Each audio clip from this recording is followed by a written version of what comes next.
पुढच्या 5 ते 10 वर्षात बेसिकली गोल्ड 2 लाखाच्या वर जाणार आहे, असे काही रिपोर्ट्स आहेत. आता 1,26,000 तर आहेच आहे. बरोबर. सो येणाऱ्या 5 वर्षात तुम्हाला वाटतं 2 लाखाच्या पुढे जाईल गोल्ड?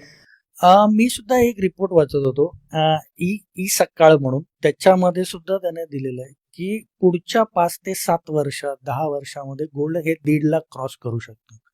पण त्याने पण तिथे तेच दिलेलं आहे, प्रिडिक्शन तेच दिलंय की ही जर तरची गोष्ट आहे. कदाचित वाढलं तर वाढणार पण आहे आणि कदाचित खाली पण येणार, कारण की गोल्ड हे सेक्टर झालं, टोटली सेक्टर कॅटेगरी झाली. तर गोल्ड हे झपकन वाढू पण शकतं आणि पटकन खाली पण येऊ शकतं. आणि परत तिथे मुद्दा तोच येतो की वाढल्यानंतर विकतात किती जण.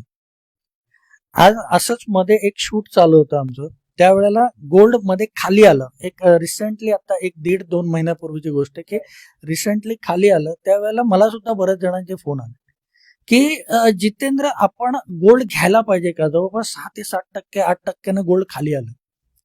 पण याच्या समोर जर तुम्ही इक्विटी म्युच्युअल फंड बघितलं तर ते ज्या वेळेला खाली येतं ना, त्यावेळेला बरेच जण असा विचार करत नाही. पण गोल्ड खाली आलं की लगेच म्हणतात की नाही, आता घेऊन टाकायला पाहिजे.